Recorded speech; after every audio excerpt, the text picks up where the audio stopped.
ప్రభు బిడ్డలందరికీ ప్రభు దాసరాలుగా మీకు శుభములు తెలియజేస్తున్నాను. మనము సమస్యలతో కృంగిపోకుండా మన సంఘము సమస్యల్లోనే నిటారుగా నిలబడి అనేకులను ప్రభు తట్టు తిప్పే సంఘంగా ఉండాలని నా ఆశ. మరి ఇక్కడ వచ్చే ప్రతి ఒక్కరు కూడా దేవుని చేత వాడబడాలని, పదునైన ఆయుధాలుగా తయారు చేయాలని నేను ప్రభువుని అడుగుతున్నాను. దేవుని స్తోత్రం. ఎవరు కూడా నిష్ఫలమైన జీవితం జీవించవద్దు, ప్రభు కొరకు ఫలించాలి. We should be useful and fruitful in our life. అందుకే కదా ప్రభు మనకి ఇంత చక్కని సంఘాన్ని ఇచ్చి అనేకమైన కార్యక్రమాలు ఏర్పాటు చేసి మన విశ్వాస జీవితాన్ని బలపరుస్తున్నాడు. క్షణము మనతోనే ఉన్నాడు. కాబట్టి take it seriously, don't take it lightly. ఈ మందిరానికి అడుగు పెడితే మీరు తప్పకుండా మరి దీవింపబడడం మాత్రం కాదు, దేవుని సేవకురాలు అయిపోతారు. దేవుని స్తోత్రం. You will turn as the women and men of God. ఇన్ని రకాల ప్రార్థనలు సంఘంలో పెట్టినాం. ఎందుకంటే ప్రార్థన ద్వారానే మనకు విజయం, ప్రార్థన ద్వారానే సమస్యలన్నీ కూడా పరిష్కరింపబడుతుంది. కొంతమంది ఒక సంఘం నుండి వచ్చినారు, కొంతమంది స్త్రీలు నన్ను కలవడానికి. వారి సంఘంలో కూడా ఇలాంటి ప్రార్థనలు కావాలని ఆశిస్తున్నారు. అప్పుడు నేను చెప్పినాను, మా సంఘం యొక్క విజయం ఏంటంటే ప్రార్థనే. ఎందుకంటే ప్రార్థన ద్వారానే ఈ సంఘం ఇలాగ అద్భుతంగా నడుస్తుంది. కాబట్టి మీరు కూడా ముఖ్యంగా స్త్రీలు మీరు ప్రార్థన ఆరంభించండి. మీ సంఘంలో మీ కాపర్లు కొరకు ప్రార్థించండి, మీ సంఘం కొరకు ప్రార్థించండి, మేము ఇలా చేస్తామని చెప్పి పంపించినాను. ప్రార్థన, don't neglect prayer. When God is calling you to prayer, that means he wants to bless you. దేవుని స్తోత్రం, హల్లెలూయా. దేవుడు నిన్ను ప్రార్థన పిలుస్తున్నాడంటేనే దాని అర్థం ఏంటంటే నిన్ను ఆశీర్వదించడానికి ఆయనకు ఇష్టమైంది. హల్లెలూయా.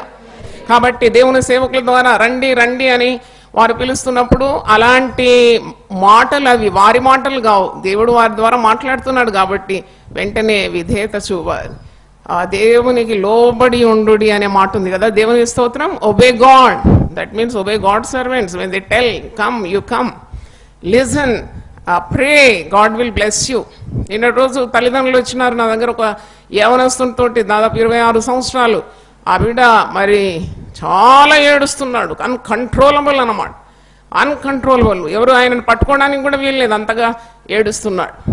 ప్రేమ మరి విఫలమైందో, మరి గుండె పగిలిందో, మరి అతని హృదయం చెదిరిందో మనకు తెలియదు అని చెప్తున్నాడు కొన్ని కార్యాలు. కానీ ఏడుస్తున్నప్పుడు నాకు కూడా ఏడుపు వచ్చింది. ఎందుకంటే అంతెత్తు పిల్లలు నాకు కూడా ఉన్నారు కదా. నేను ఒక తల్లిగా నాకు కూడా చాలా బాధ కలిగింది. అప్పుడు నేను తల్లిదండ్రులకు ఇద్దరికి చెప్పినాను, ఇది ప్రార్థన ఉపవాసం వల్లనే కానీ మరి దేని వల్ల ఇలాంటిది వదిలిపోవటం అసాధ్యం. అందుకే శుక్రవారం కూడా పటిష్ఠితంగా ఉపవాసం ఉండి, ఒక నిష్ఠతో ఉండి, దినమంతా ఉపవాసం ఉండి దేవుని సన్నిధికి వస్తే అగ్ని మండిపోతుంది. దేవుని స్తోత్రం. చెత్త అంతా కాలిపోతుంది. దేవుని స్తోత్రం, హల్లెలూయా. ఆయన దహించు అగ్ని వలె నీ ముందు వెళ్తాడు. కాబట్టి పిల్లల కొరకు ప్రార్థనకు మంచి ఏర్పాటు. శుక్రవారం కొద్దిగా శరీరాన్ని తగ్గించుకొని కొద్దిగా భోజనం పక్కన పెట్టి దేవుని సన్నిధి వెతకడానికి 2 సెషన్స్ ఇక్కడ ఆర్గనైజ్ చేసినాం, ఉదయము సాయంకాలం. Don't neglect prayer.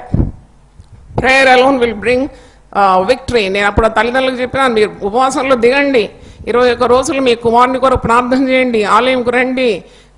మీ విజ్ఞానం ఎప్పుడు తెరిచింది ఆలయం, మీ పిల్లల కొరకు ప్రార్థన చేసుకోండి. 21 రోజులు మీరు ప్రార్థిస్తే మీ బిడ్డ మారిపోతాడని చెప్పినాను. దేవుని స్తోత్రం, హల్లెలూయా.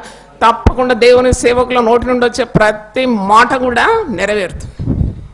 హల్లెలూయా. కాబట్టి ఈరోజు మరి దేవుని నుండి ఒక మాట, యోబు గ్రంథం 5వ అధ్యాయము 19వ వచనం. 6 బాధల్లో నుండి ఆయన నిన్ను విడిపించును, 7 బాధలు కలిగినను నీకు ఏ కీడును తగలదు. బాగుందా వాగ్దానం? అన్ని వాగ్దానాలు బాగుంటాయి. దేవుని స్తోత్రం. అన్ని ప్రశస్తమైన దేవుని వాగ్దానాలు. Every word of God brings light to your heart. నీ జీవితంలో వెలుగు నింపేదే దేవుని మాటలు. దేవుని వాగ్దానాలు ఎన్ని అయినను అవన్నీ యేసు క్రీస్తునందు నిశ్చయములైన, they are definite in Jesus. కాబట్టి ఈ వాగ్దానాలు నీవు తెలుసుకోవాలి, హృదయంలో ముద్రించుకోవాలి, నోటితో వల్లించాలి. నేనైతే ప్రతిరోజు ఎన్నో వాగ్దానాలు నా నోటి నుండి నేను స్మరిస్తాను. వాగ్దానము నోటితో మరి పలుకుతాను. నా ప్రయాణంలో కానీ, ఎక్కడ నిలబడుతున్నా కానీ, పని చేస్తున్నా కానీ దేవుని వాగ్దానాలు స్మరిస్తూ పలుకుతూ ఉంటాను. ఎందుకంటే నాకు తెలుసు దేవుని మాటలు శక్తితో కూడింది. నీ రోగం నుండి విడుదల, నీ యొక్క భయం నుండి విడుదల, నీ బలహీనతల నుండి విడుదల, నీ ఆర్థిక ఇబ్బందుల నుండి విడుదల, మరి చీకటి శక్తుల నుండి విడుదల, సాతాను తంత్రాల నుండి విడుదల ఇచ్చేది ఏదో కాదు, దేవుని మాటలు. దేవునికి స్తోత్రం. హల్లెలూయా, హల్లెలూయా. కాబట్టి కీడు తగులుతున్న భయం లేకుండా నువ్వు నెమ్మదిగా సురక్షితంగా ఈ లోకంలో ఉండాలంటే నువ్వు దేవుని ఉపదేశాన్ని పాటించాలి, దేవుని మార్గంలో ఉండాలి, యేసు ప్రభువును రక్షకునిగా స్వీకరించాలి, దేవునికి లోబడి ఉండాలి. నీకే కీడు తగలదని వాగ్దానము పరిశుద్ధ గ్రంథంలో ఉంది. ఇది ఎలీఫస్ యోబుతో అంటున్నాడు ఈ మాటలు. నీకు కీడు తగలదు, నువ్వు దేవునికి లోబడి ఉండి ఆయన సంకల్పానికి నువ్వు సమర్పించుకుంటే నీకు కీడు కలిగిన వాటన్నిటి నుండి విడిపిస్తాడు. ఇంకా కింద వచనాల్లో మీరు చూస్తే నువ్వు పోగొట్టుకున్నవన్నీ తిరిగి పొందుకుంటావు. నువ్వు సంతానాన్ని పోగొట్టున్నావు, తిరిగి నీ సంతానాన్ని అభివృద్ధి చేస్తాడు, బలపరుస్తాడు, నీ పోగొట్టుకున్న వాడిని అన్నీ నీకు ఇస్తాడు అని మంచి మాటలు తన మిత్రుడు యోబుతో చెప్తున్నాడు. మరి దేవుడు 17వ వచనంలో దేవుడు గద్దించు మనుషుడు ధన్యుడు. కాబట్టి సర్వశక్తుడగు దేవుని శిక్షను తృణీకరించకు, దేవుని ప్రేమించే వారిని ఎప్పుడు కూడా గద్దిస్తాడు, శిక్షిస్తాడు. అంటే ఆ గద్దింపు ఒక కీడుగా భావించకుండా ఇది నాకు మేలైంది, ఈ కీడు ద్వారా ఏదో మేలున్నది, నాకు దేవుడు మనపూర్వకంగా నాకు కీడు తెప్పించాడు. కొన్నిసార్లు మన బంధువులు హఠాత్ మరణంతో మరి తీసివేయబడతారు. చూడండి, మన దగ్గర నుండి మనం పోగొట్టుకున్న వ్యక్తుల కొరకు ఎంతో విలపిస్తూ ఉంటాం. యోబు 10 మందిని పిల్లల్ని ఒక్కటే రోజు పోగొట్టుకున్నాడు. Just imagine, think about Job, how he lost his 10 children in 1 day. నాకు అనిపిస్తుంది ఒక్కరు చనిపోతే వారి శవము మనం పెట్టుకొని ఎంతగా ఏడుస్తాం. 10 మంది పిల్లల శవాలు చూస్తూ ఆయన ఎలాగూ భరించినాడు. కానీ ఒక మాట అన్నాడు, నాకు దేవుడు కీడు చేసినాడు, దేవుడు నన్ను మర్చిపోయినాడు, అన్యాయం చేసినాడని నోటితో పలకలేదట. యెహోవా ఇచ్చెను, యెహోవా తీసుకొని పోయాను, ఆయన నామము స్తుతింపబడును గాక. కాబట్టి కీడు మరి మేలుగా ఎంచినాడు, దేవుని యొద్ద నుండి వచ్చింది ఈ యొక్క శిక్ష అని అనుకున్నాడు. మరి ఇక్కడ ఏ కీడు నీకు తగలదు అనే వాగ్దానం మీకు ఈరోజు ఇస్తున్నాను. కీడుతో నిండిన ప్రపంచంలో ఉన్నాం. కీడు తగలకుండా పోయిన వారం నేను చెప్పినాను, దేవుని రెక్కల క్రిందికి నీవు రావాలి. ఆయన రెక్కల క్రింద నీకు ఆశ్రయము కలుగుతుంది. ఆయన రెక్కలతో తన బిడ్డలను కప్పుతానని వాగ్దానం ఇచ్చిన దేవుడు. యబ్బేజు ప్రార్థన చేసి, నువ్వు నన్ను ఆశీర్వదించాలి, నా సరిహద్దుల విశాలపరచాలి. ఇంకేమన్నాడు? నీ చెయ్యి నాకు తోడుండాలి, కీడు రాకుండా నన్ను కాపాడు. కీడు రాకుండా తప్పకుండా ఉదయం లేచి ప్రతి ఒక్కరు ప్రార్థించాలి. లోకంలో కీడు నిండి ఉన్నది. వార్త చదివినప్పుడు గుండె అదిరిపోయింది. ఏంటంటే చిన్న పాప, 5 ఏళ్ల పాప, దిల్సుఖ్ నగర్ స్కూల్లో తల్లిదండ్రులు వదిలిపెట్టి వచ్చినారు. మరి ఆమె లిఫ్ట్లో ఎక్కబోయి ఆ లిఫ్ట్లో తన తల చిక్కుకొని మరి మొండెంతో బయట వేలాడడం, ఆ దృశ్యం టీవీలో చూసినప్పుడు చాలా బాధ కలిగింది. మనం అనుకుంటాం పిల్లల్ని స్కూల్లో దింపేస్తే ఇక పిల్లలు సురక్షితంగా ఉన్నారులే అని. కానే కాదు. ఎవడు keep praying for your children. పిల్లలు స్కూల్కి వెళ్ళేటప్పుడు తల మీద చేతుల నుంచి తల్లిదండ్రులు ప్రార్థన చేసి పంపాలి. చూడండి, ఏం కీడండి. ఏంది బిడ్డ, 5 ఏళ్ల పాప లిఫ్ట్లో ఇట్లా వేలాడుతూ, శవమై వేలాడుతున్నది, తల విత్తుకుందంటే ఎంత బాధపడిందో బిడ్డ, చచ్చిపోయింది. అంటే తర్వాత ఎంత కీడు. దీపావళిలో మీరు వార్తల్లో చూసినారు, ఎంతోమంది ప్రమాదంలో చనిపోయినారు. దీపావళి షాపింగ్ అని భార్యాభర్తలు 2 పిల్లలు కలిసి మన హైదరాబాద్ సిటీలోనే వారు షాపింగ్ అని వెళ్తున్నారు సంతోషంగా. ట్రాఫిక్ సిగ్నల్లో ఆగింది. తర్వాత సిగ్నల్ లిఫ్ట్ అయినప్పుడు బండి స్టార్ట్ చేసినప్పుడు ఏదైందో మరి ఆ హడావుడిలో అందరూ బండి నుండి పడిపోయినారు. వెనక నుండి మరి ఒక ట్రక్ వచ్చేసి భార్య భర్త మరి 9 ఏళ్ల పాప అప్పటికప్పుడు ఆ టైర్ కింద పడి చనిపోయినారు. ఒక బాబు మాత్రం మిగిలినాడు, 5 ఏళ్ల బాబు. భయంకరం. చూడండి, కుటుంబం అంతా విచ్ఛిన్నం అయిపోయింది, చిన్న బాబు మాత్రం మిగిలినాడు. డీడీ కాలనీలో నేను చెప్పినాను, ఒక కుటుంబము మంచిగా పండుగ సంబరాలు అయిన తర్వాత తిరిగి వారి ఉద్యోగ స్థలాలకు బెంగళూరులో వెళ్ళాలి. కారులో వెళ్తున్నప్పుడు డివైడర్ను కొట్టి కారు మొత్తానికి నుజ్జునుజ్జు అయిపోయింది. కారులో ఉన్నవారు భార్యాభర్తలు 35-30 హైటెక్ మరి ఉద్యోగాలు, వారికి ఇంజనీర్స్, సాఫ్ట్వేర్ ఇంజనీర్స్. ఆ భార్యాభర్తలు మరి వారి పాప బాబు అందరు చనిపోయినారు. 1 సంవత్సరం ఉన్న బాబు మాత్రం ఆ కుటుంబంలో మిగిలినాడు. అంటే ఎంత విషాదకరం. కీడు ఎప్పుడొచ్చి పడుతుందో తెలియదు. కీడును తరిమి కొట్టేది కేవలము ప్రార్థన మరి ఉపవాసం. ఉపవాసం ఉండాలని కుటుంబం కొరకు ప్రార్థన చేయాలి. ఉపవాసం ఎందుకు ఉండాలి? దేవునికి తెలుసు కదా మన అవసరతలన్నీ. దేవుడు మనల్ని కాపాడుతాడు అన్నాడు కదా. కాదు, వాగ్దానం పొందుకోవాలంటే కూడా నీ ప్రయత్నాలు ఉండాలి. మీకు యోనా గ్రంథంలో మీరు చూసినప్పుడు 3వ అధ్యాయం 10వ వచనంలో ఆ ప్రజల మీదకి శిక్ష వస్తుంది, కీడు వస్తుంది అన్నప్పుడు వారందరూ ఏం చేసినారు?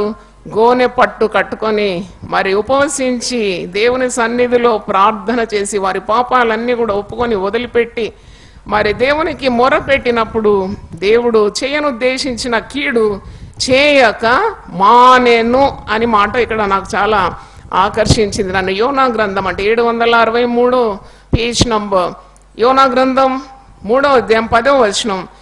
ఈ నినవే వారు తమ చెడు నడతలను మానుకొనగా వారు చేయుచున్న క్రియలను దేవుడు చూచి పశ్చాత్తాపుడై వారికి చేయదనన్న కీడు, తాను మాట ఇచ్చిన కీడు చేయక మానేను. దేవుని స్తోత్రం, హల్లెలూయా. అంటే వారు ఏం చేసినారు? కీడు దేవుడు కొట్టివేసినాడంటే దాని ముందు వారు చేసిన కార్యం ఏంటంటే దేవుని సన్నిధిలో వారి పాపాలన్నీ ఒప్పుకొని దాన్ని విడిచిపెట్టి ఉపవాసం ఉండి తమను తాము తగ్గించుకొని దేవునికి ఏం చేసినారు? ప్రార్థన చేసినారు. దేవుడు దీర్ఘశాంతుడు, కృపా సమృద్ధి గల దేవుడు, వాత్సల్యం గల దేవుడు, ఆయన ప్రేమ పూర్ణుడై ఉన్నాడు. నువ్వు ప్రార్థన చేసినప్పుడు, నువ్వు ఉపసించి దేవుని సన్నిధిలో మొరపెట్టినప్పుడు దేవునికి కనికరం నీ మీద ఉంటుంది. రానున్న కీడును కొట్టివేసేది మరి ఏదో కాదు, ఉపవాసం మరి ప్రార్థన అని జ్ఞాపకం చేస్తున్నాను. తల్లిదండ్రులు యవన బిడ్డల కొరకు ఎప్పుడు నిరంతరం ప్రార్థన చేయాలి. ఎక్కడ కీడులో పడతారో తెలియదు, ఎక్కడ వారి కాలు చిక్కుకుంటుందో తెలియదు. ఎన్నెన్నో మురిపెమిచ్చే మరి మురిపెట్లు కొనిపే లోకం అన్నమాట, ఆకర్షణీయమైన లోకం. ఎక్కడ చిక్కుకుంటారో తెలియదు. ఫేస్బుక్ ద్వారా కూడా చిక్కుకొని జైల్లో పోయిన వారి గురించి మనకు తెలుసు. వాట్సాప్లో మరి మెసేజ్ల ద్వారా జైలు పాలైన వారు తెలుసు. అంటే ఎట్టు ముట్టుకున్న ప్రమాదమే ఉంది ఈ లోకంలో. ఎవరికి భద్రత ఉంది ఈ లోకంలో అంటే కేవలము దేవుని ఆశ్రయించే వారికే భద్రత ఉంది. దేవుని స్తోత్రం, హల్లెలూయా. దేవుని ఆశ్రయించే వారు వర్ధిల్లుతారు. దేవుని ఆశ్రయించే వారు భయము లేక సురక్షితంగా ఉంటారు, కీడు నుండి విడిపింపబడతారు. మరి వార్తల్లో అరుణ్ షాన్ భాగ్ అని ఒక స్త్రీ గురించి వచ్చింది. ఆమె 42 సంవత్సరాలు ఎడ్వర్డ్ హాస్పిటల్ బాంబే ముంబైలో 42 ఇయర్స్ కోమాలో ఆమె పడి ఉండేది. She was a nurse. ఆమె 25 సంవత్సరాలు చక్కని యువతి, చాలా అందమైన యువతి, స్టాఫ్ నర్సుగా పనిచేస్తుంది. మరి పనిచేస్తున్న ఆ వేళలో ఒక యవనస్తుడు ఆమె మీద అత్యాచారం చేస్తే ఆమె షాక్ గురైపోయింది. ఆమె బ్రెయిన్ పనిచేయకుండా అయిపోయింది. ఆ షాక్లోనే 42 years she was in coma. 42 సంవత్సరాలు అయినాక మరి 2015లో ఆమె మరణించి, చూడండి ఆ తల్లిదండ్రులకు కానీ బంధువులకు కానీ ఎంత దుఃఖం. అంటే just lying like a vegetable. అంటే ఆమెకు ఏ నిర్వీర్యంగా పడి ఉండడం 42 సంవత్సరాలు. చావు కూడా రావాలంటే మరి దానికో భాగ్యం ఉండాలి. చావు కూడా రాకుండా ఇలా నిర్జీవంగా అంటే ఉట్టి చలనం లేకుండా పడి ఉండడం కూడా ఎంత దౌర్భాగ్య స్థితి. నీ ప్రాణాన్ని ఆయన ఏం చేస్తానన్నాడు? కాపాడుతానన్నాడు. దేవుని స్తోత్రం, హల్లెలూయా. నువ్వు అనుకోకేదో అల్లాటప్పుగా తింటున్నావు, త్రాగుతున్నావు, బట్టలు వేసుకుంటున్నావు, అందంగా కనబడుతున్నావు, నీకు వచ్చినట్టు చేస్తున్నావు అని అన్నిటికీ దేవుని కృప చాలా అవసరం. దేవుని కాపుదల చాలా అవసరం అని మీరు జ్ఞాపకం చేసుకోవాలి. కాబట్టి చాలా జాగ్రత్త. ఈ వారం చదివాను పేపర్లో, బైబిల్ చదవాలి మొట్టమొదట, తర్వాత పేపర్ చదవాలి, లేకుంటే గుడ్డి బ్రతుకు అయిపోతుంది మీది. కన్నులు ఉన్నాయని పేరు కానీ లోకం చుట్టుముట్టు ఏమవుతుందో ఏమీ తెలియదు.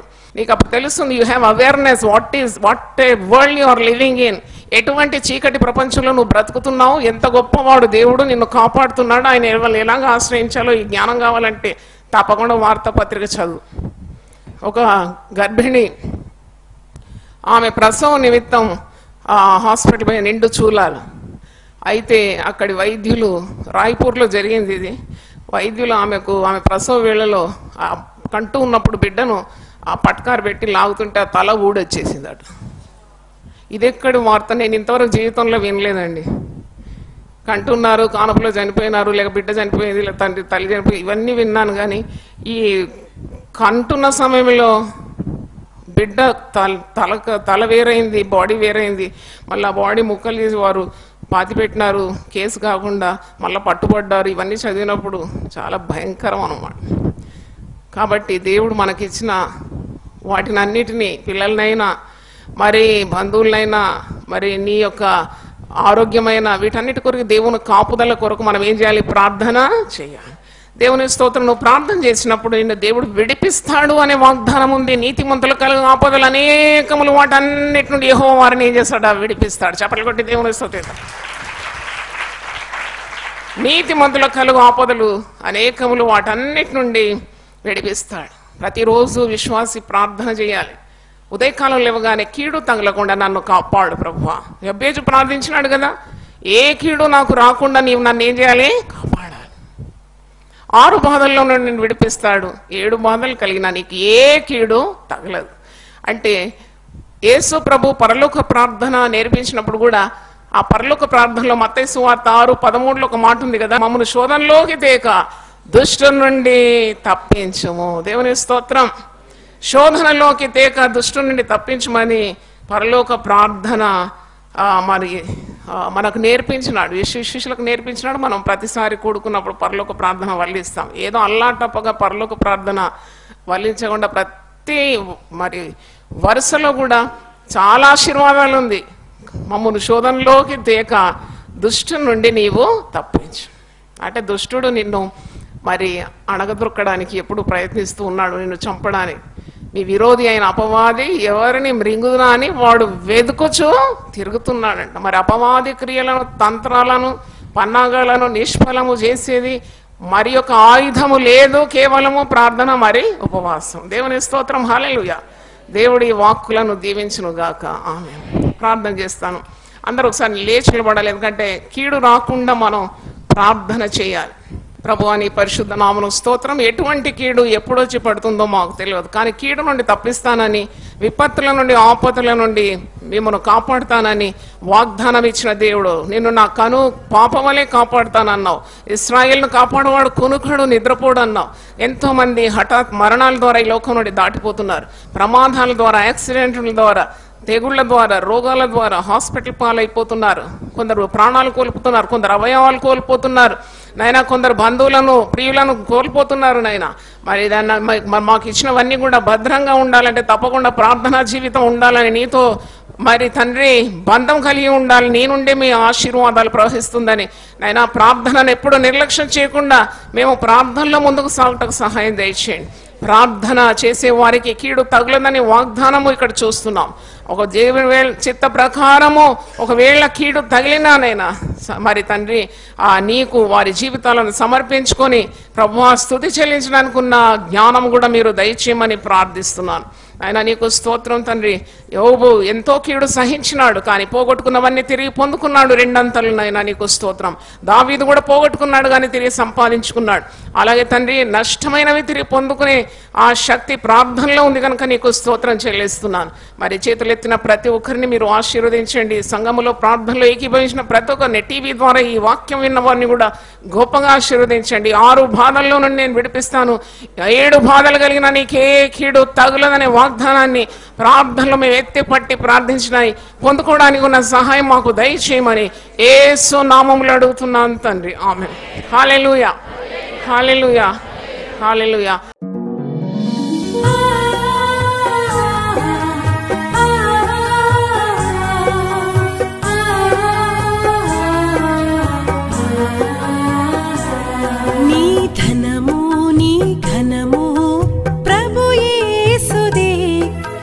దశమా భాగమునీయ వెనుదీతువా. నీ ధనము నీ ఘనము ప్రభు యేసుదే, నీ దశమా భాగమునీయ వెనుదీతువా.